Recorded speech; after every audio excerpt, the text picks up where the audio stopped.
Olá, pessoal da segunda série do ensino médio do Colégio Santa Rita, tudo bem? Hoje, na nossa aula, nós estaremos ainda continuando essa segunda geração do modernismo no Brasil, mas dessa vez nós iniciaremos a prosa. As duas últimas aulas nós estudamos essa segunda geração, né? Mas na poesia. Lembra que eu falei que nós dividimos nessas duas ramificações? Então, nessa aula, nós iniciaremos a prosa. E é um dos períodos, eu diria assim, que mais ricos da nossa literatura brasileira. Nós vamos ter a oportunidade de entrarmos em contato com os grandes nomes da prosa desse romance de 30, tá bom? Então, pessoal, hoje nós vamos aqui acompanhando, vocês podem estar acompanhando, inclusive no livro de vocês, tá? O livro que nós estamos usando, volume 2, tá aqui, volume 2, dessa segunda geração do modernismo. Vocês podem acompanhar também esse conteúdo aí no livro de vocês. Então, nessa segunda geração, nós vamos entender que, historicamente, nós vamos estar num período que acontece de 1930 até 1945. Lá no Enem, lá no vestibular, você pode encontrar a respeito dessa geração também considerada como a geração de 30. Você também pode se referir a ela como geração de 30. Assim como no romantismo nós nos referimos à primeira geração como indianista, a segunda como mal do século, byroniana, e a terceira como hugoana, como condoreira. Assim como nós podemos nos referir, o enunciado de uma questão pode utilizar a geração de 30 como um sinônimo para evitar repetir segunda geração modernista muitas vezes. Então, dentro do contexto histórico, vamos lembrar que temos o quê? O Estado, um golpe de Estado que fica conhecido aí como Revolução de 30. Você pode até lembrar, Revolução de 30. Na geração de 30, o que é que eu tinha no contexto histórico? A Revolução de 30. Então, lembra daí Getúlio Vargas. Essa era Vargas, ela vai chegar, ela vai ser introduzida, e o fim da política do café com leite. Lembra lá? São Paulo, Minas Gerais, que durante muito tempo aí os grandes nomes dos políticos brasileiros vinham dessas regiões, eram indicados dessas regiões, então eles tinham todo esse poder, por isso aí ficaram conhecidos como política do café com leite. No governo de Getúlio Vargas nós vamos ter aí a questão de uma ditadura, que foi a ditadura conhecida como Estado Novo. Então nós vamos ter alguns dos escritores, alguns escritores inclusive desse período, dessa geração de 30, vão ser presos, acusados de comunismo, enfim, vão ser presos, e isso também de certa forma vai até influenciar aí na sua escrita, na maneira como eles vão escrever. E esses romances e poesias vão abordar aí a temática social e política. É lógico, se estávamos vivendo aqui um governo, o governo de Getúlio Vargas, aí a questão dessa ditadura, é claro que isso ia haver nessa literatura, nós íamos ter também, essa literatura também ia ser usada como uma crítica social, um propósito pelo viés social, viés político. Então ela ia funcionar também como um papel de denúncia das mazelas sociais do Brasil. Vão retratar histórias aí do nacionalismo da sociedade brasileira. Sim, o nacionalismo, o próprio regionalismo, as regiões aqui do país onde antes não eram tão enfatizadas na literatura brasileira. Então, nessa segunda fase, nesse romance de 30 que nós vamos estar tratando nessa aula da prosa, nós vamos ter como característica principal a questão do regionalismo. Anotem essa informação, anotem esses tópicos para vocês estudarem por esse resumo, que lá no terceiro ano, da terceira série do ensino médio, vocês vão ter que lembrar de tudo isso para a gente dar essa continuidade aí nas nossas leituras, nas nossas revisões. Então, a gente vai ter também a presença aí de narrativas que são narrativas mais lineares, mas é sempre imprescindível colocar em pauta aí a questão da análise psicológica das personagens. Sim, era colocado em pauta. A gente vai observar lá em Vidas Secas que até mesmo a questão dos animais, né, a questão da baleia, a questão do animalismo, a própria cachorra-baleia, a questão vai ser feita uma análise psicológica até mesmo dessa personagem que abrilhantou a obra Vidas Secas. Eu vou ter também a presença da verossimilhança. Sim, nós vamos ter elementos como, por exemplo, o 15 de Raquel de Queiroz, que vai retratar exatamente uma crise que de fato aconteceu no ano de 1915, com aspecto da seca. As famílias tinham que fugir, tinham que migrar de uma região para outra em busca de sobrevivência. Então eu vou ter a presença de elementos verdadeiros. Então a verossimilhança vai ser também uma característica. E o elemento da crítica, a crítica social, a criticidade que estava sendo colocada, e era essas obras, elas funcionavam de fato como essa denúncia. E nós estávamos ali em 1930, 1945, mas o fato é que até os dias de hoje, essas obras elas se tornaram atemporais, porque ainda hoje a seca ainda assola inúmeras regiões do nosso país, inclusive aqui o nosso estado, o Piauí também, algumas regiões do Piauí que sofrem também com a escassez de água. Então, falar da seca para nós é algo, algo familiar, né? Porque nós já ouvimos dos nossos pais, nossos tios, nossos avós, nossos antepassados, de períodos aqui de seca, onde o gado, as pessoas tinham muita dificuldade além de sobreviver, de manter o seu patrimônio, de manter os animais, né? Porque não tinha pasto, não tinha água. Então a água, a seca aí vai ser um fenômeno incrível que vai inspirar inúmeras obras, tá? Então, essa tipificação, os tipos sociais, ali a gente vai, é como se a gente fosse colocar esses tipos sociais ali dentro de caixinhas, vamos conseguir identificá-los. E essas narrativas, elas vão colocar isso, essa tipificação, ela vai ser muito bem feita, como nós vamos analisar agora no decorrer dessas obras. E vamos lembrar, quem são os grandes nomes dessa geração de 30, da prosa? Como são grandes nomes, grandes autores, e também, consequentemente, inúmeras obras, nós vamos tratar nessa aula as mais importantes, digamos assim, as que costumam ser mais cobradas no vestibular. E na aula de hoje nós vamos trabalhar o José Américo de Almeida, Raquel de Queiroz e Graciliano Ramos. Na próxima aula nós vamos estar tratando das obras de Érico Veríssimo, José Lins do Rego e também o Jorge Amado. Vamos trazer nessa obra, nós vamos fazer uma análise mais minuciosa do José Américo, da Raquel e do Graciliano, tá certo? Então, vamos lembrar aqui, então nós já sabemos quais são os principais autores, assim como a aula da poesia, que nós dividimos em 2 aulas, para não ficar tão extenso, né, não ficar cansativo e podermos assimilar melhor. Essa aula também da prosa vamos dividir em 2. Então, o regionalismo nordeste do país, o tema principal, como eu já disse, vai ser a seca, e também vamos falar do cangaço. A Raquel de Queiroz vai trazer a temática aí do cangaço para suas narrativas. E misérias, gente, era pobreza, mas assim, o extremo da pobreza mesmo, as pessoas morriam de fome. Então, assim, a gente tá tratando de um tema delicado. E quando é um tema, de certa forma, universal. E a gente vai tratar especificamente nesse período aqui da questão da região norte e também da região nordeste, em determinadas obras. Vão tratar essa miséria aí enfrentada pelo povo. Então era o sol quente, a terra seca, a escassez de água e a fome, que ia determinar muito do comportamento das personagens. Fator aí que eu vou lembrar até do determinismo, não é isso? Então, a gente vai introduzir aqui com o José Américo de Almeida, certo? Então aqui, José Américo de Almeida, e qual a principal temática? Anotem isso, gostaria muito que vocês tomassem nota, criassem, com base nesses slides, vocês formulassem no caderno de vocês tópicos, colocassem lá no título, a geração de 30, a prosa, e anotassem essas características aqui como palavras-chave para que vocês no ano seguinte, assim, esse ano, quando tiver bem próximo ao Enem, tá fazendo essa revisão, e no ano que vem também, porque nós vamos revisar esses conteúdos para o Enem, mas de uma forma mais rápida. Então, o tema regional da denúncia dele vai ser a denúncia da seca. Sim, quanto à falta de políticas públicas para tratar desse problema que afligiu muitas vidas, era tratado com descaso. O norte e o nordeste do país era como se fossem esquecidos pelos nossos políticos.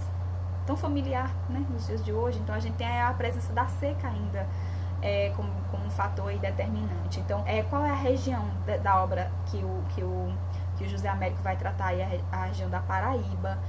E a temática social, ele vai ser o engenho. Lembra da cana-de-açúcar, o engenho ali, e essa vai girar em torno disso, desse engenho. Inclusive a própria obra A Bagaceira, o nome bagaceira lembra de quê? Lembra do bagaço da cana, cana, aquela cana de açúcar que acredito eu que todos vocês conheçam, porque é muito própria aqui da nossa região do Nordeste, ter contato com isso. Então a gente tem a cana, quando ela é descascada, tira aquela casca, você tem ali uma porção que quando você suga, você mastiga, sai um líquido adocicado. O pessoal costuma tomar muito o que? O caldo de cana, muito conhecido, o famoso caldo de cana com pastel.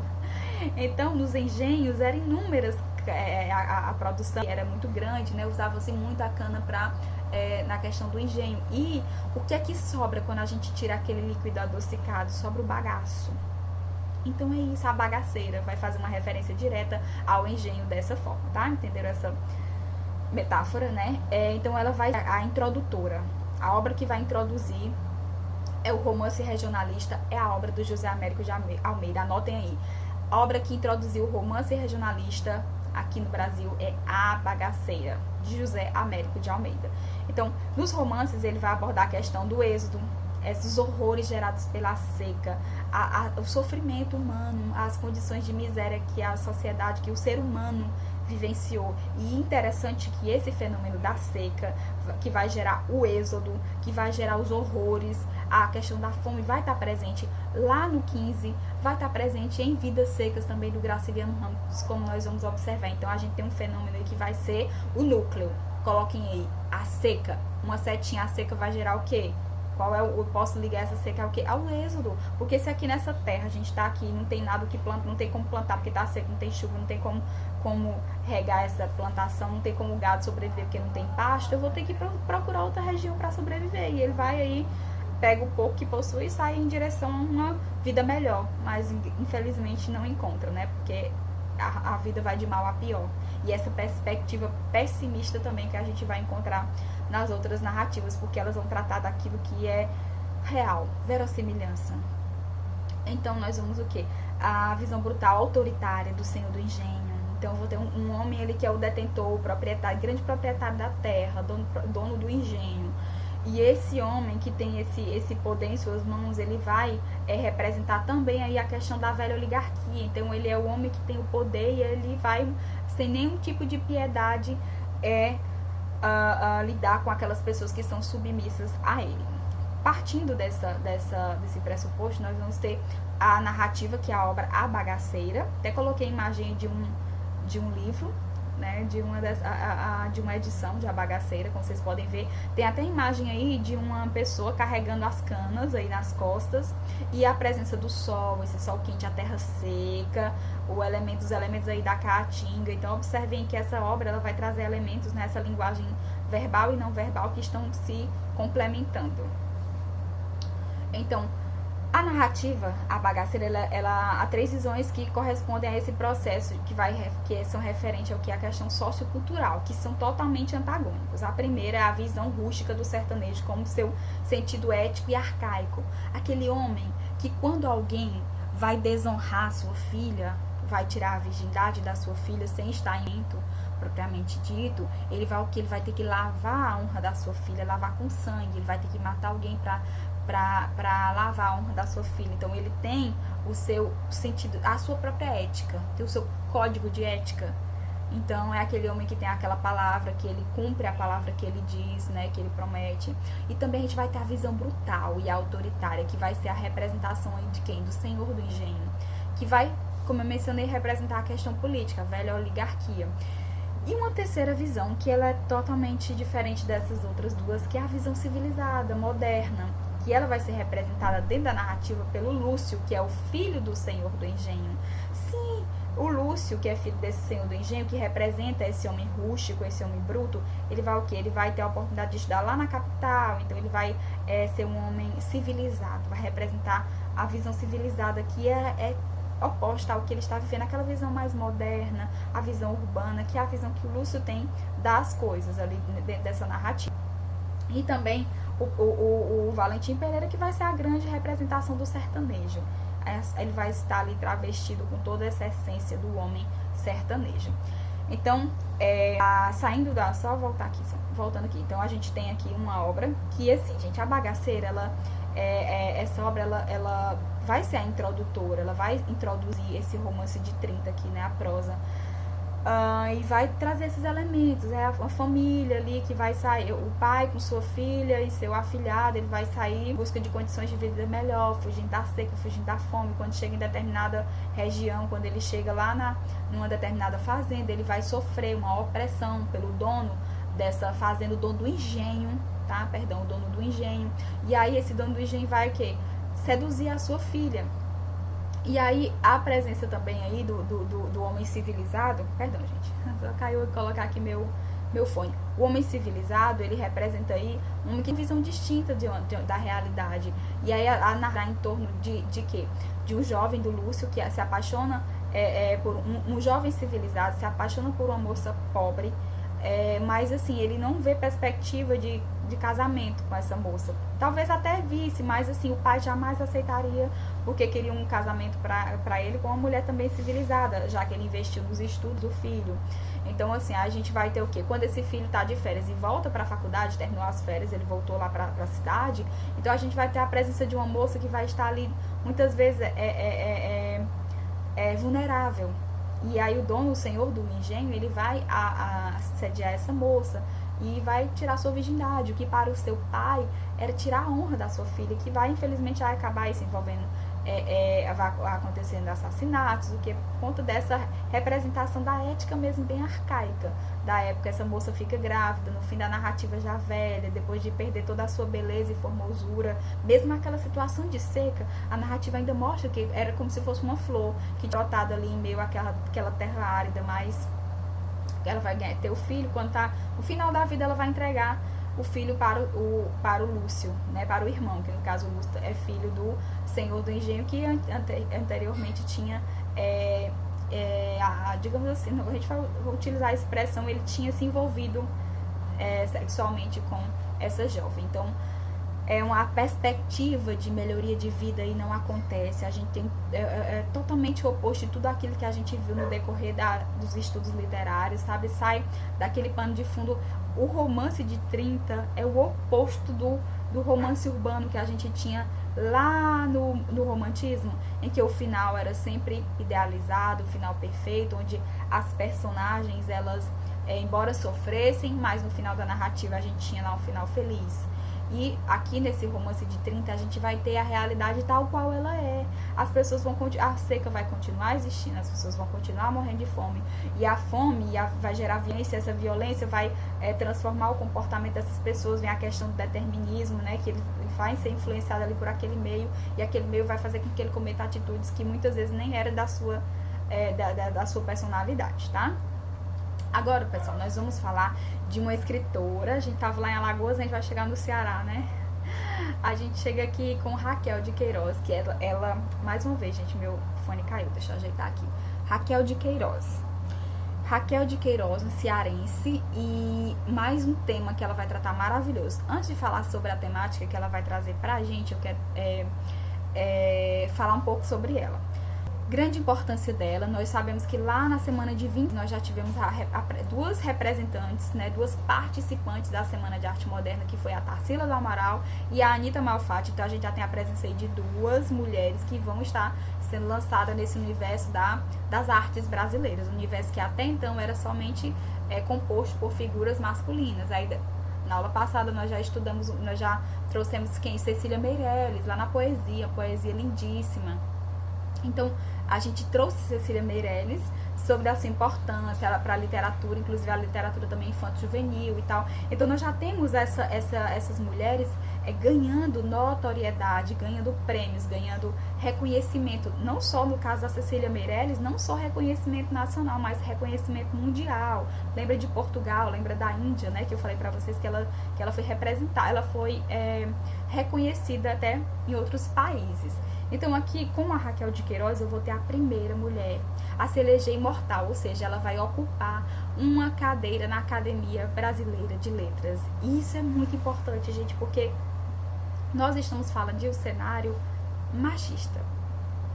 E o cenário machista, ele não vai estar presente só na sua obra, não, ele vai estar presente na vida real, porque ela vai ser a primeira né, a ocupar isso, a ganhar esse reconhecimento. E fácil com certeza não foi, porque nós sabemos que esse universo das artes, o universo da literatura, ele tinha os grandes representantes eram homens. Então a gente vai ter uma mulher que ela vai se imortalizar, por assim dizer, ocupando aí uma cadeira de reconhecimento.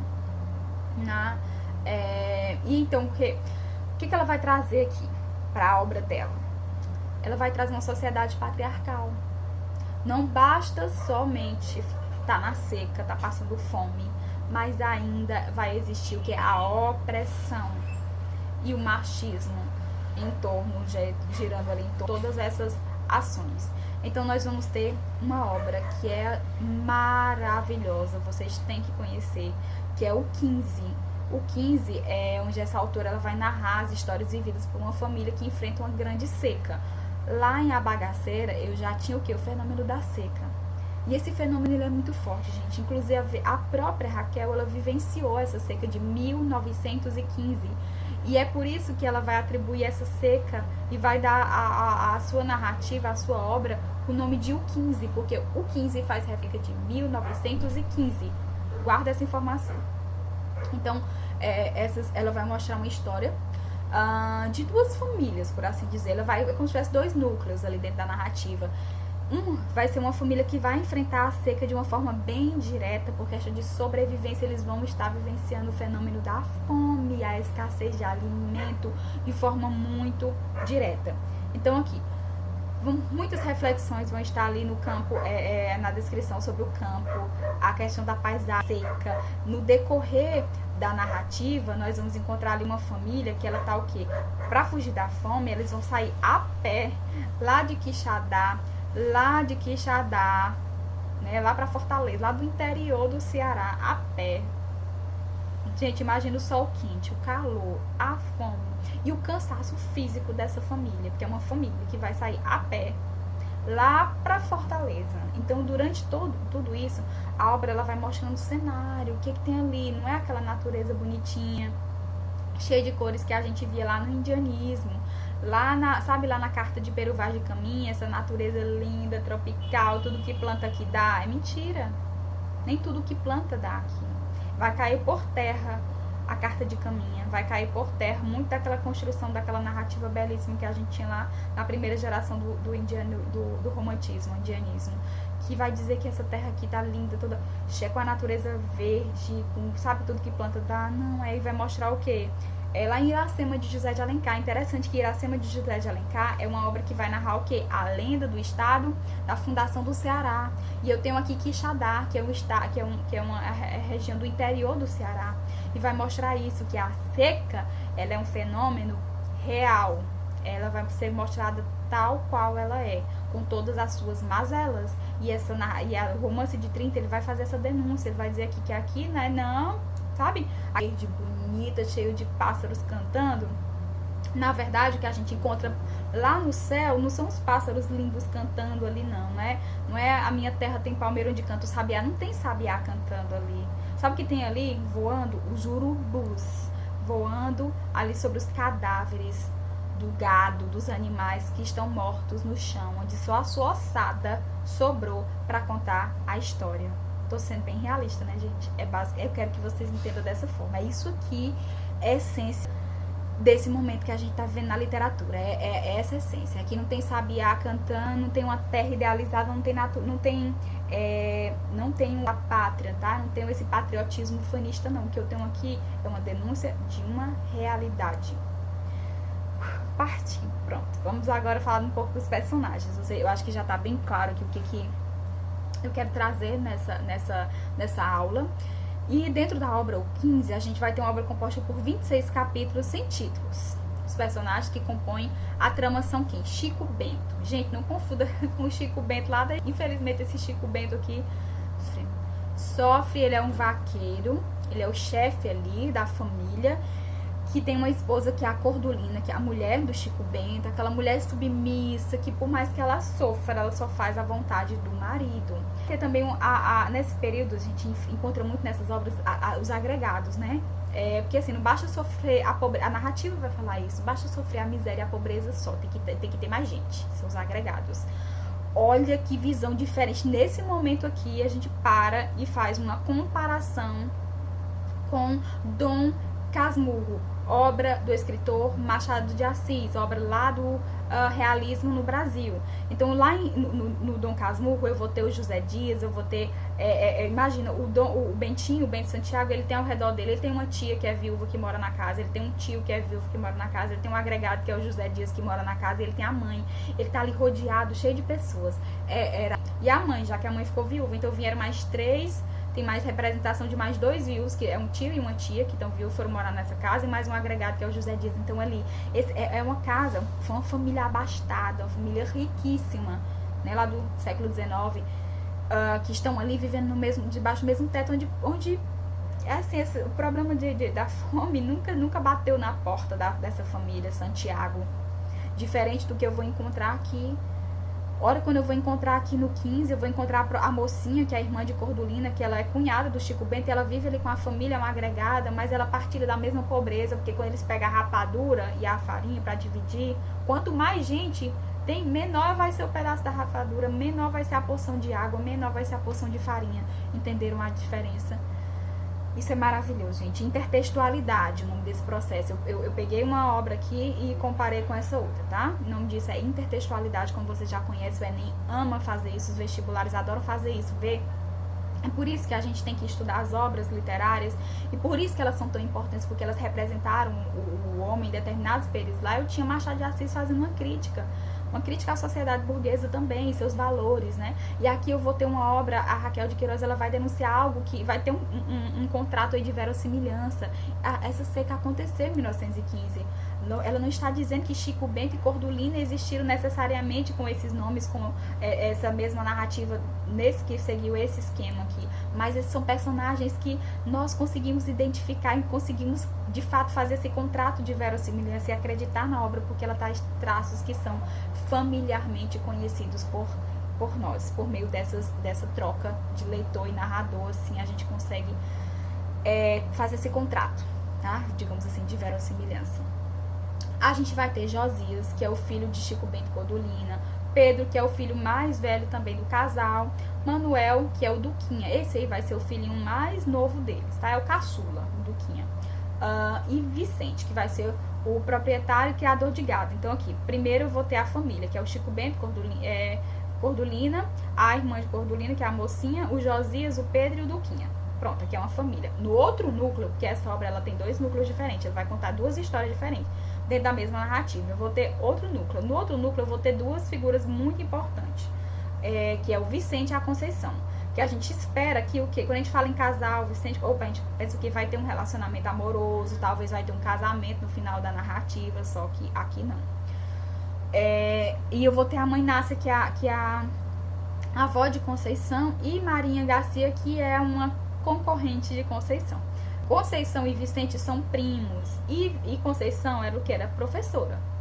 E aí ela já estava chegando na idade de casar, porque a obra também vai falar disso, né? Que a mulher ela tem que casar, ela tem que, sabe, ser submissa a um homem, ela tem que ter uma figura de um homem, uma figura ali do homem sendo representado, sendo o líder, o chefe da família. E ela já estava chegando na idade de casar e a sociedade cobrava isso dela. E ela via na figura do Vicente, do seu primo, que era um proprietário e criador de gado, uma figura que seria ideal para esse casamento. Entretanto, vai aparecer aí a Marinha Garcia, digamos assim, que é uma concorrente, é uma mulher que também é interessada em Vicente. E a Conceição ela vai se decepcionar com o Vicente, porque ela vai ver que ele é um homem machista, que não tem um compromisso afetivo com ela, mas que se deixa levar por qualquer rabo de saia, e ela vai preferir ficar sozinha. Ela pensa, é melhor sozinha do que mal acompanhada, porque se esse homem tá bem aqui e não me tem respeito, ele sabe que eu gosto dele, nem me um compromisso comigo, então eu não quero também não. Então ela já vai representar o pensamento aí de uma mulher que é professora, já tem a sua profissão, uma mulher que lê bastante, uma mulher intelectual, mulher letrada. E embora sua avó, a dona Inácia, que ela mora com a avó, tente falar para ela, tente apresentar para ela a importância do casamento, dela casar, ela vai enxergar na situação e no decorrer desses fatos que o casamento para ela nem vai ser tão importante assim, pelo fato de ter percebido o caráter duvidoso do seu primo Vicente em relação a questões amorosas. Então aqui, gente, nós vamos... Olha essa imagem que eu coloquei pra vocês. Essa imagem, ela vai trazer aí... Interessante. Vocês estão observando aí, prestem atenção nessa imagem, porque essa linguagem não verbal, ela vai trazer muita informação. Tem uma família aí com as trouxas na cabeça, certo? Representando o quê? Eles estão de mudança, o êxodo, né? Eles estão se mudando aí, estão viajando. Imagina, eles deixaram, a situação tá o quê? Tá muito difícil. A gente vai ter uma senhora que é a dona Maroca, e ela era dona de uma fazenda. O Chico Bento era vaqueiro lá na fazenda, porém... Com o fenômeno da seca, a dona Maroca diz, ó, não tenho mais condição de manter você, de lhe pagar. Infelizmente, vou fechar aqui a fazenda e aí você vai ter que ir embora. E é isso que vai acontecer. Ele vai pegar as suas trouxas e o pouco que ele tem, que ele possui, que dá pra carregar, como você percebe, a mudança dele aí, pra fazer a mudança, dá pra carregar aí em 2 trouxas, 4 trouxinhas, né? A dele, da esposa, e os menininhos carregando as pequenas trouxas também. Viram isso? Eles possuem muito pouco, gente. É a famosa vida minimalista, só que é uma vida minimalista por modismo, é uma vida minimalista porque não possui as coisas mesmo, tá? Então, com o problema dessa seca, eles vão migrar, sabe? Sai lá, o destino aí era Fortaleza, porque eles escutaram alguém dizer que lá em Fortaleza estavam dando passagem pro pessoal ir lá pro norte, trabalhar com a borracha lá na Amazônia, ou pra ir pra São Paulo. Ai, eles imaginaram, estão dando passagem para ir para São Paulo. Lá em São Paulo diz que tem emprego em toda esquina, ninguém vai mais passar fome, porque eles estavam fugindo era da fome, viu, gente? E vão para lá, então vão a pé, e aí pega as suas trouxinhas e saem. No decorrer da narrativa, eles vão encontrar, gente, tem uma cena assim que ela é muito forte. Eles vão encontrar uma família de retirantes também, porque não era só eles que estavam, sabe, fugindo ali em direção a Fortaleza, em direção a outras regiões do país, para fugir da seca e da fome. Tinha muita gente fazendo isso. Eles vão encontrar uma família, gente, que estão comendo, sabe o quê? Um cadáver podre de um boi. Imagina que o boi morreu de fome lá, adoeceu, tá lá o cadáver lá no meio do nada,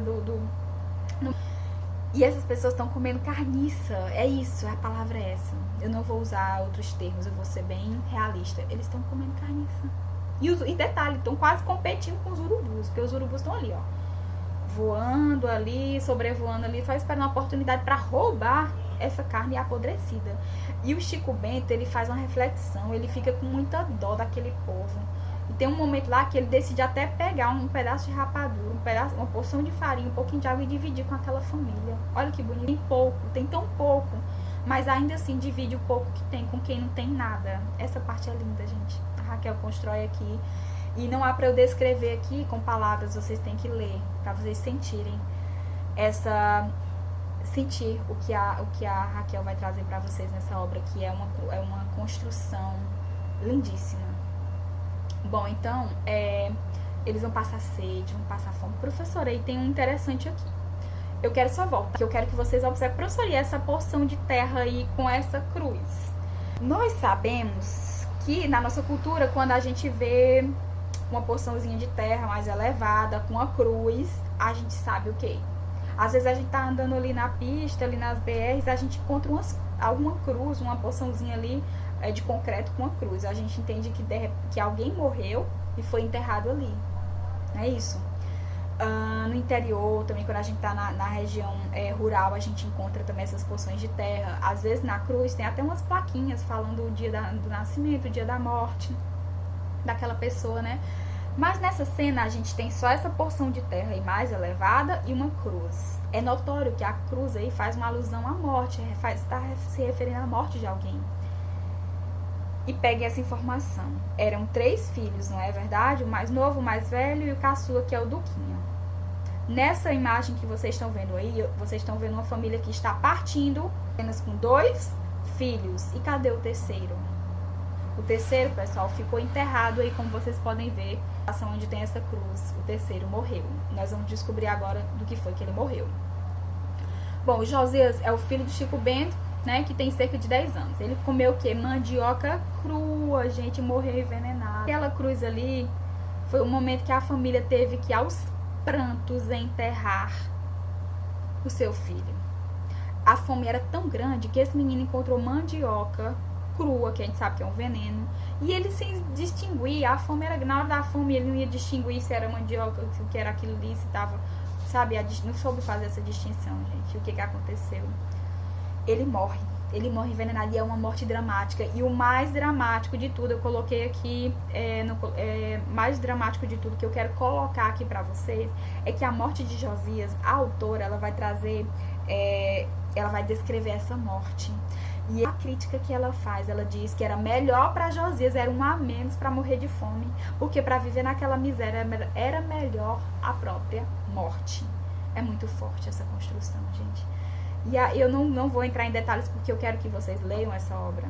O 15 é uma obra que deve ser lida por vocês. E esses detalhes aqui, os pormenores, vocês vão encontrar de uma forma bem alegórica que ela constrói. Inclusive a própria morte ser melhor do que viver naquelas condições. E o Pedro, ele vai... Gente, é um final terrível, né? Pedro vai desaparecer, porque é um envenenado com mandioca. Aí, gente, no decorrer da viagem, eles chegam... Sabe aquelas rodoviárias clandestinas, sabe? Tipo uma rodoviária assim clandestina que eles vão encontrando ali no decorrer da narrativa. Um dado momento, a mocinha, lembra que eu falei de mocinha? Mocinha, que era irmã da Cordolina, ela disse que ela arranjou, do nada ela tá ali, o pessoal chega ali pra ver o que pode fazer, se tem condição de pagar uma passagem pra ir de trem e tal. Não tem, então vão ter que ir pra Fortaleza a pé mesmo, viagem longa. E aí a mocinha decide ficar trabalhando ali. Não, eu acho que vou ficar por aqui mesmo, porque aqui vão me dar um emprego, pelo menos eu vou ter o que comer. E ela fica trabalhando ali como se fosse na lanchonete da rodoviária. Gente, vai acontecer uma cena que vocês vão ter que... eu não vou dizer só um pequeno detalhe. Vai acontecer uma cena de estupro nessa narrativa, tá?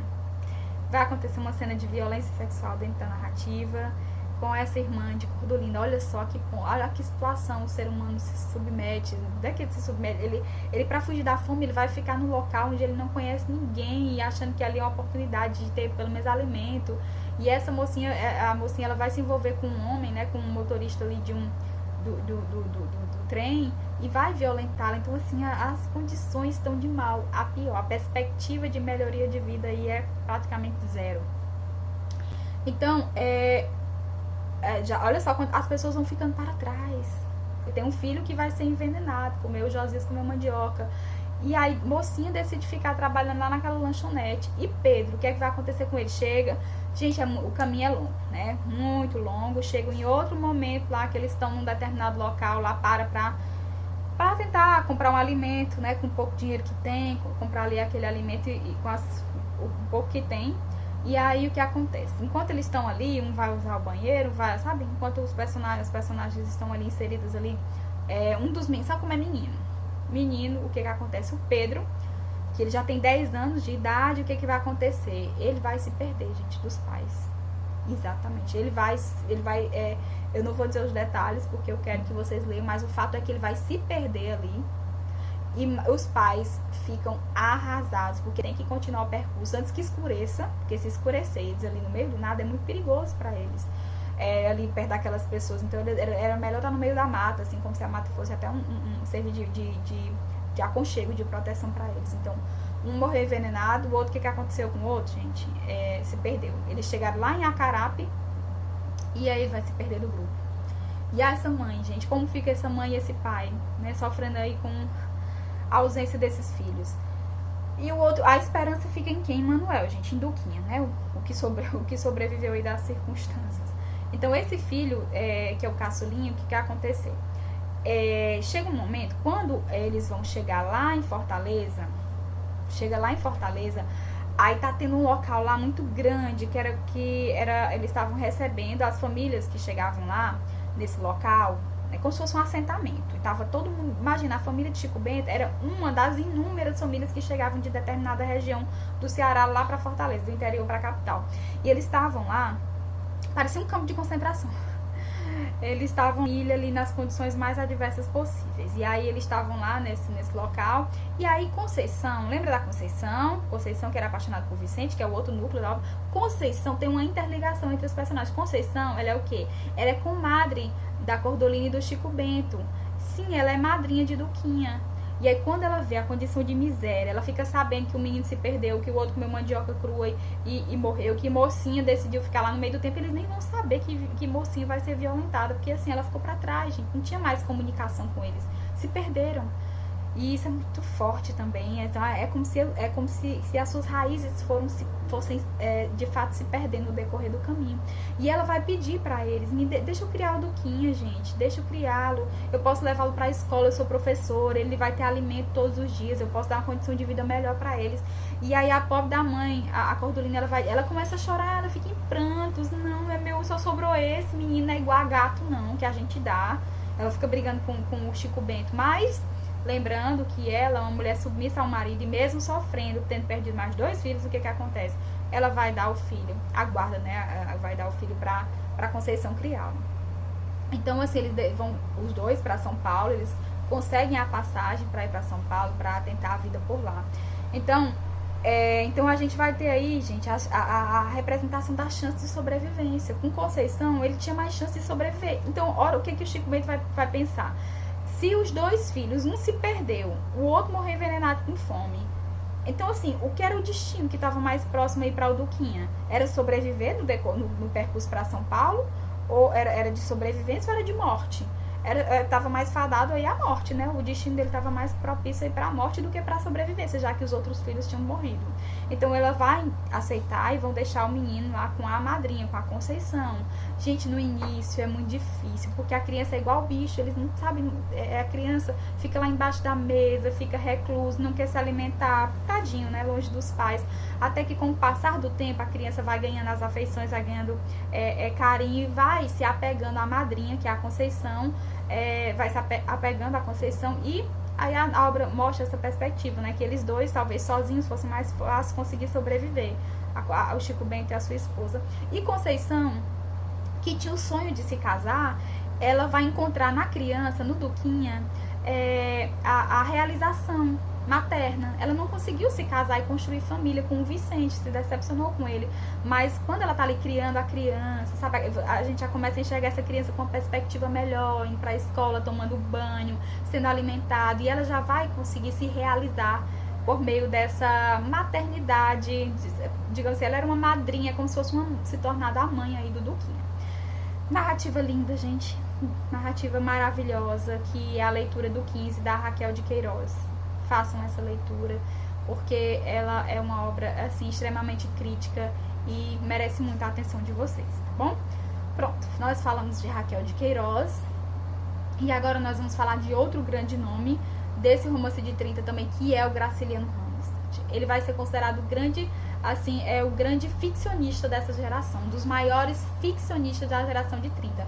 É considerado aí pelos grandes críticos literários. Então, ele vai ter romances muito importantes, que são São Bernardo, Memórias do Cárcere, gente, inclusive ele escreveu porque ele esteve preso também, acusado de comunismo. A gente lembra do contexto histórico que a gente tá vendo aqui, a questão do país, né? Lá no início da aula a gente falou desse cenário aí que o Brasil estava vivendo, né? Essa ditadura. Então ele vai ser preso, acusado disso, e lá na prisão ele vai escrever Memórias do Cárcere, falando um pouco desse aspecto. E eu vou trouxe para hoje 2 aqui, que é São Bernardo e Vidas Secas. Creio que mesmo que você nunca tenha lido Vidas Secas, você com certeza já deve ter ouvido falar sobre ela, porque é uma memória, uma obra maravilhosa, vai trazer esse fenômeno da seca, mais uma vez, para dentro de uma narrativa. A questão de Memórias do Cárcere, gente, é um romance biográfico. Como eu falei, né, ele tinha... Ele ficou preso, o Graciliano Ramos, e ele sofreu muita violência, muitas privações, muitas dificuldades. E ele vai colocar dentro dessa narrativa essa situação, a perseguição que ele sofreu no tempo da ditadura, e, assim, a questão das disputas aí de partidos, né? Por exemplo, a questão do Partido Comunista, e ele vai falar isso, ele vai colocar toda a espécie de diário mesmo, sabe? Essas memórias ali dentro dessa narrativa, que vale a pena ler também, Memórias do Cárcere. Então, gente, nós vamos falar um pouco agora sobre essa narrativa do Graciliano Ramos, que ela é muito conhecida também, que é São Bernardo. Em São Bernardo, nós vamos fazer o seguinte: a gente vai fazer uma reflexão da questão de como o homem vai mudando seu caráter, como o homem, ele para conseguir o que ele quer, ele é capaz de fazer qualquer coisa. É como se para Paulo Honório, que é o narrador personagem, né, que ele faz, ele narra na verdade ele narra em primeira pessoa, né, e e ele vai colocar aí como, no decorrer da sua vida, como as coisas aconteceram para ele se transformar naquele homem que ele se tornou, porque a obra vai iniciar com ele escrevendo suas memórias. E a gente vai ver aí o próprio processo do animalismo também, a gente vai encontrar dentro dessa narrativa, a gente vai encontrar aí o processo da questão do animalismo, que a gente vai ter aí nessa obra a personagem do Paulo Honório, e dentro dessas personagens que a gente vai encontrar aí também a presença da esposa, da Conceição. E era assim, gente, o nome, deixa eu explicar primeiro assim como eu expliquei o nome, o título da obra lá em A Bagaceira, né, a questão do engenho, do bagaço de cana, e eu falei pra vocês também da questão do 15, que representava a seca de 1915, lá em Raquel de Queiroz. O São Bernardo é o nome de uma fazenda, tá? O Paulo Honório, ele vai conseguir essa fazenda não por meios, digamos assim, legítimos, meios legais, né? Mas ele vai fazer isso ele vai agir de má fé, porque ele era funcionário, olha só, ele era funcionário da fazenda. E aí ele vai ter a presença de uma personagem chamada Luiz Padilha, que ele herdou a fazenda do pai. Mas o Luiz Padilha, gente, ele era, digamos assim, era um homem mais intelectual, ele não sabia administrar uma fazenda. E o quão péssimo administrador o Luiz Padilha era, né, da fazenda, ele se aproveita disso. E se aproveita e vai procurar ali o que seriam as fraquezas do Luiz Padilha, que era, no caso, o alcoolismo e o jogo. E vocês sabem que essas duas misturas de alcoolismo e jogatina, ela não vai dar certo, né? Porque quando ele vai jogar, ele vai começar a se endividar. E o Paulo Honório, ele tinha um dinheirinho ali guardado no decorrer da vida dele, né? Ele fez inúmeras coisas, cometeu até assassinato e tal, e ele vai ter um dinheirinho ali guardado, e esse dinheiro o dinheiro do trabalho dele, ele não gasta com nada. Então ele tá com esse dinheiro ali guardado, e ele vai fazer o quê, gente? Ele vai fazer a prática semelhante à prática de agiota. Ele começa a emprestar a juros o dinheiro pro Luiz Padilha. Quanto mais o Luiz Padilha joga, quanto mais o Luiz Padilha se endivida, mais ele vai emprestando. Até que chega o ponto que a dívida tá tão alta que ele vai ter o quê? Que vai ter que dar a fazenda São Bernardo para o Paulo Honório, como forma de quitação da dívida. E aí o Paulo Honório já tá lá, e o Paulo Honório é um excelente administrador, diferente do Luiz Padilha, e a fazenda começa a prosperar, a fazenda tá ali, tá dando certo, e ele pensa, tô enricando, tá na hora de casar para ter um herdeiro. Não é porque ele queria casar, se apaixonar por uma mulher, não, mas era porque é machista, né? Ele queria o quê? Ele queria ter um herdeiro, né? E ele vai ter um filho. E interessante, gente, que ele vai casar com uma mulher chamada Madalena, né? E essa mulher, a Madalena, ela é o oposto dele. Ela vai representar a bondade, ela pensa no próximo, ela quer que os da fazenda, os filhos dos moradores da fazenda estudem, tenham acesso à educação. O Paulo Honório, ele vê isso como perda de tempo, como, vou gastar meu dinheiro em vão. Ele é a representação do egoísmo. E Madalena é a representação aí da bondade. E eles vão ter um filho, de fato, só que a narrativa, ela não vai dar nome. O Paulo Honório, ele vai fazer pouco caso do menino. Ele nem nome dá pro menino, ele vai chamar o menino exatamente de o menino, demonstrando nenhum tipo de afeição aí. Porque, gente, o Paulo Honório era extremamente ciumento. Ele era controlado, ele queria controlar a Madalena, ele queria controlar os pensamentos da Madalena. Eu tô lembrando de Dom Casmurro, gente, não tem como. Quando fala em homem ciumento, controlador, a gente tem que fazer intertextualidade, né? E porque o Paulo Honório, ele tenta manipular a Madalena, mas ela não aceita aquela situação de submissão, ela não aceita vê-lo duvidando e levantando, julgando ela como uma mulher infiel a ele, sendo que ela era muito fiel a ele, e ele utiliza de todas essas artimanhas para controlar e manipular todos os fatos, inclusive humilhar. Eles têm inúmeras discussões, até que interessante, tem um personagem aí na obra que é o Casimiro Lopes, que o Casimiro Lopes é como se ele fosse um capataz, né, que é aquela pessoa que faz tudo que o patrão manda. Então o Casimiro Lopes, ele vai representar, lembra do processo de animalização que eu falei? É como se ele representasse, sabe aquele cão de guarda que diz que o cão é o melhor amigo do homem? Então é como se, vamos comparar, muitas vezes ele vai dizer que o Casimiro Lopes é o seu cão de guarda. Ele faz essa comparação aí com o animal, trazendo esse processo aí que a gente lembra muito lá do Cortiço de Aloysio de Azevedo, quando a gente utiliza desse processo de animalização, de comparação dos personagens com animais, como a gente tinha em Pombinha, em Leônia, lembrando da pomba, e leão, predador e presa. E vai trazer isso, é o cão de guarda, ele faz tudo que eu mandar, né? Mais ou menos assim que ele se refere ao Casimiro Lopes. Então, a Madalena, ela não vai mais aceitar aquela condição, ela não vai aceitar mais aquela condição de submissão, de humilhação, de acusações, e ela vai, gente, cometer suicídio.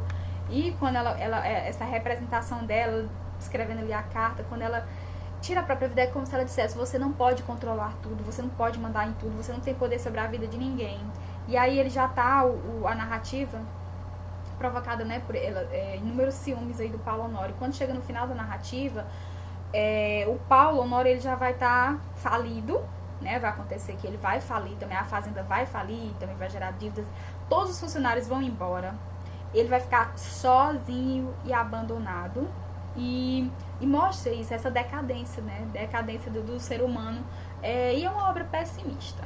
Ela não vai trazer aí, a gente tem a personagem que representava a bondade, a pessoa gentil, que pensava no próximo, que tira a própria vida. A criança, que era a esperança, é como se ele olhasse para o menino e ainda tivesse duvidasse ainda até da paternidade do menino. Sem que houvesse, sem nenhum motivo, ele criava, gente, na cabeça dele cenas de ciúme com todo mundo. Então era assim, uma relação até patológica mesmo, de problemas emocionais. Então, a narrativa, ela termina, né, com esse homem, né, contando suas histórias, o Paulo contando sua trajetória de vida, e termina dessa forma mesmo, uma obra pessimista. Gente, ainda falando sobre o Graciliano Ramos, eu trouxe mais uma obra dele. A gente falou de São Bernardo, eu pincelei aí um pouco de Memórias do Cárcere, e agora nós vamos falar de uma narrativa que é muito, muito conhecida aqui no Brasil, que é Vidas Secas, né? Essa obra do Graciliano Ramos. Lá no final, no penúltimo e antepenúltimo slide, eu trouxe duas telas que são do pintor Cândido Portinari, que ele vai, uma é Menino Morto e a outra é Família de Retirantes, que a gente consegue fazer uma comparação. Tanto Família de Retirantes, a gente remete ao 15 da Raquel de Queiroz, quanto Menino Morto, que lembra muito aí, Menino Morto lembra muito aí de o 15 de Raquel de Queiroz, o menino Josias, né, a morte de Josias, e Família de Retirante, que também faz uma grande referência aí a Vidas Secas, observando que as telas aí também do Cândido Portinari, elas vão representar muito do que estava acontecendo aqui no nosso país, muito dessa representação do cenário, da realidade, sobretudo nesse cenário da questão da região norte, da região nordeste, dos problemas sociais que o nosso país enfrentava, tá? O fenômeno da seca, o fenômeno da fome, dos retirantes. Então, falar sobre Vidas Secas é uma obra de um teor crítico muito grande. E quem são essas personagens? Quem é essa família? É uma família de retirante. Assim como a família lá do Chico Bento, que fugia da seca e da fome, a gente vai ter uma família também que vai ser composta aí por quem?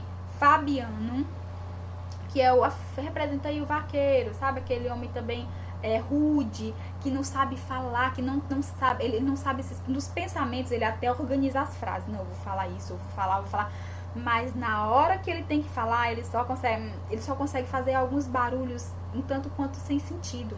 Eles não têm fala, é como se ele dissesse, como se o Graciliano Ramos dissesse, eles não têm voz social, eles sentem, eles sofrem, eles pensam, mas eles não têm oportunidade nem de falar. Era como se esse silêncio fosse travado na hora de se expressarem. Então, vamos lá, a família é formada aí por Fabiano, que é o pai, sim, a Vitória é a mãe, 2 filhos. Interessante, gente, que ao contrário de o 15 de Raquel de Queiroz, os meninos têm nome, tem a Eduquinha, Josias, esses meninos aqui, eles não têm nome não. É chamado de quê? Menino mais velho e menino mais novo. Aí tem uma outra personagem, gente, que essa personagem é a personagem mais importante, na minha opinião. É a personagem mais importante da narrativa. Porque, gente, ela vai ganhar vida. É como se... A gente enxerga, assim, o processo de animalização também. Ela é uma cachorrinha. O nome dessa cachorrinha é Baleia. E ela vai ganhar tanto espaço na narrativa que é como se ela fala... É como se o latido dela tivesse mais sentido do que a própria fala de Fabiana. Tem um momento que Fabiana até tem inveja dela, porque ela latindo lá, fazendo seus ribulis, fazendo seus movimentos para chamar a atenção dos meninos, ela chama mais a atenção do que o próprio Fabiano. Então aqui a gente vai ter, eu coloquei aqui um trechinho dessa narrativa, que fala o seguinte: a caatinga estendia-se de um vermelho indeciso, salpicado de manchas brancas que eram ossadas. O voo negro dos urubus fazia círculos altos em redor dos bichos moribundos. Então assim, gente, tem uma família que mora numa determinada região. A seca tá ali, a fome tá ali, não tem como sobreviver, pega um pouco que tem, bem semelhante, né? Essas obras têm até diálogo, né? A família lá de Chico Bento, pega um pouco que tem, o que é. Aí Fabiano, assim, a Vitória pega e as trouxas, bota na cabeça, pega o menino mais novo, pega o menino mais velho, baleia. Tinha também, eles também, a gente, a presença até de um animalzinho, gente, também eles tinham um papagaio. Mas olha a que ponto que as coisas chegam. Eles têm que sacrificar, têm que matar o papagaio para comer o papagaio, porque a fome era tão grande, mas tão grande que eles tinham que comer. Então o que é que tinha? Não podia, né, fazer o quê? Tinha, tem esse vamos matar o papagaio. Esse papagaio nem sabe falar. Como se Fabiano soubesse falar, né? Fabiano também não sabia falar. Olha a crítica que tem aí. E vão lá, sai a família, né, pega as trouxinhas, bota na cabeça e quem tá lá do lado, baleia vai acompanhá-los até, né, enfim, até determinado ponto, narrativa.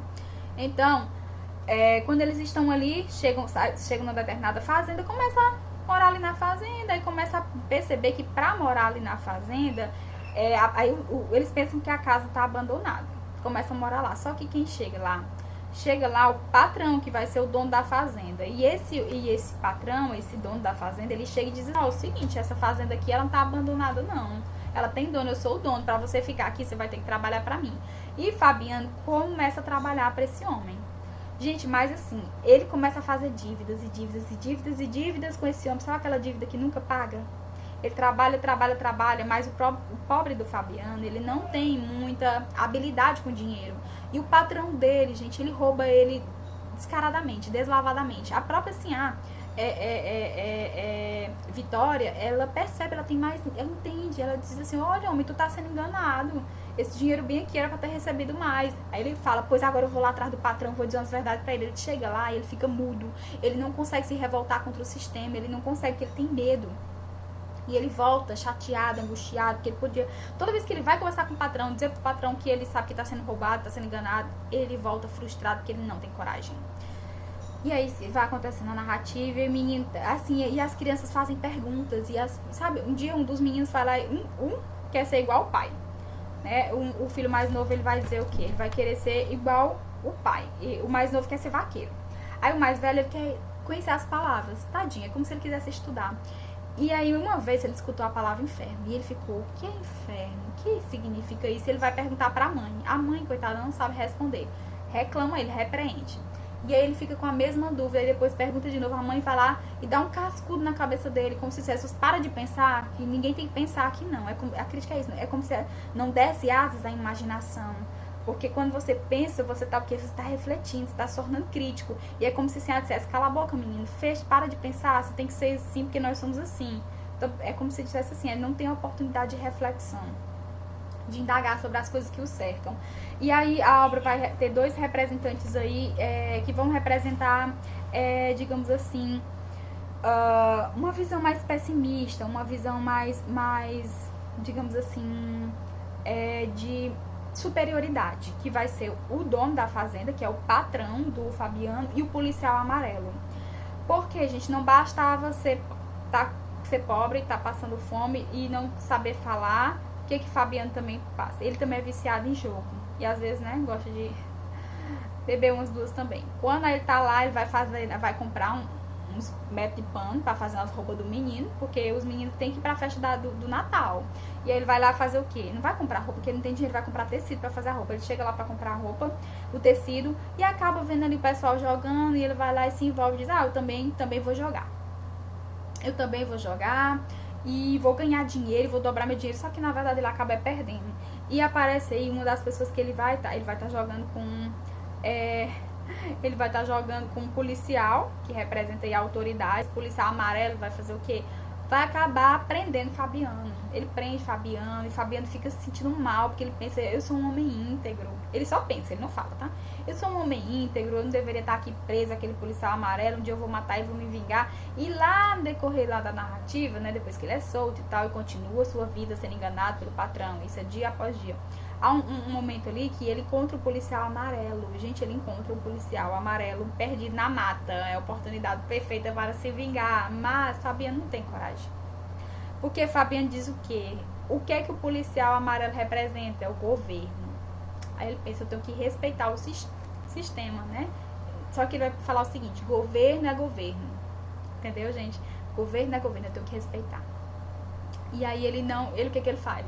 Ele poderia até ter deixado lá o policial perdido, né? Mas ele ainda vai lá e vai ajudar o policial a voltar para casa, já que ele conhece aquela mata como a palma da sua mão. E, infelizmente, dentro da narrativa, gente, a gente vai ter o que é o clímax, é o momento mais triste da narrativa. Que vai ser o quê? Gente, essa cachorrinha, a baleia que eu falei lá no início, ela é um animal de estimação da família, ela diverte os meninos, é como se ela fosse um membro da família. É como se fosse o terceiro filho. Menino mais novo, menino mais velho, passa o dia brincando com baleia. Baleia é a alegria da casa. Uma vida triste, cinzenta, onde não há perspectiva de vida, o que é que tinha de bom? Baleia. A cachorrinha era a alegria da família. E a cachorrinha baleia, ela era inteligente. Ela começava a querer imitar as pessoas. Ela começava a andar na pontinha das patinhas. Ela ficava girando atrás do rabo. Ela sabe o que ela fazia? Ela era linda. Baleia, ela era linda. E o nome baleia é uma ironia, porque baleia era muito magra. Gente, baleia era tão magra que dava pra contar os ossos do esqueleto. E baleia, na verdade, aí talvez seja também representando o sonho da família de conhecer o mar. Porque eles nunca tinham conhecido o mar. O mar é a representação de água em abundância. E eles só tinham o quê? Seca, seca, seca. Seca e fome. Miséria. E aí, observaram as metáforas? E aí, baleia tá ali interagindo com a família. Baleia interagia mais do que o próprio pai. Às vezes eu acho que Fabiana até tinha inveja um pouquinho da baleia. Tinha, porque baleia chamava a atenção, baleia prendia a atenção das pessoas, inclusive dos filhos dele, né, e tal. Mas baleia era querida, era muito querida. Só que há um momento, gente, que a baleia, ela adoece. E ela tá doentinha e cheia de mosca ao redor das feridas dela. E ela ficava inquieta. Tinha horas que baleia tava tão perturbada com essa enfermidade que ela tava, que ela saia correndo de um lado pro outro, se perdendo na mata. E aí a família, o Fabiano pensou que ela tá o quê? Com hidrofobia, né, com raiva. Pensou, raiva é contagioso. Se essa baleia, mesmo que de brincadeira, na hora da raiva, vai que dá uma mordida nesses meninos, passa a raiva pros meninos, os meninos vão morrer. Então, o que é que acontece, gente? Ele decide acabar com o sofrimento da baleia. Exatamente, ele decide sacrificar a baleia, gente. E eu ia colocar aqui pra vocês um trecho da narrativa que ele descreve, gente, sabe, tem o Graciliano, ele não tem dó do leitor, não. Ele vai lá e ele pega a realidade nua e crua, tal qual ela é. Ele narra minuciosamente a morte de baleia. O momento que Fabiano pega a espingarda que vai matar a baleia. Gente, baleia, ela sente que vai morrer. Ela percebe, ela tenta se esconder, ela tenta fugir da morte, ela reganha os olhos. E como se clamasse, sabe, pedisse clemência pela própria vida. E quando ele atira contra as perninhas dela, que ela começa a correr coxa, ensanguentada. Eu não tive estrutura emocional, porque eu não sou a leitora modelo de Humberto Eco, eu me envolvo na narrativa. Eu ia colocar aqui pra vocês o trecho da descrição da morte de baleia, mas eu vou deixar isso a critério de você, aluno. Leia essa obra. Procure conhecer baleia, porque a narrativa, gente, ela vai... Baleia, ela se torna, digamos assim, a personagem mais importante dessa obra. Você não tem como não se envolver, não se emocionar com essa narrativa. Não tem como não se emocionar com a morte da baleia. E o final da obra, gente, infelizmente, eles perdem o emprego, ali o Fernando da Seca volta, e eles vão ter que migrar para outra fazenda. Quer dizer o quê? Que isso não vai ter fim nunca, que essa família vai estar ali até o final da vida tentando buscar condições de vida melhor, só que eles vão chegar numa outra fazenda, vão continuar sendo enganados, continuar sendo, digamos assim, continuar sendo enganados, humilhados, passando privações.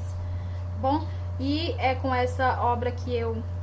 vou só colocar aqui essa imagem aqui também, gente, do Portinari, que ela vai representar, o nome da obra é Os Retirantes, e Portinari tanto pintou essa obra, Os Retirantes, que tá aí mostrando essa família, né, o sofrendo com flagelo. Olha só como eles estão magros. Tem até um menino aí, gente, que tá despido, que tá peladinho. Os outros meninos não dá pra distinguir o sexo.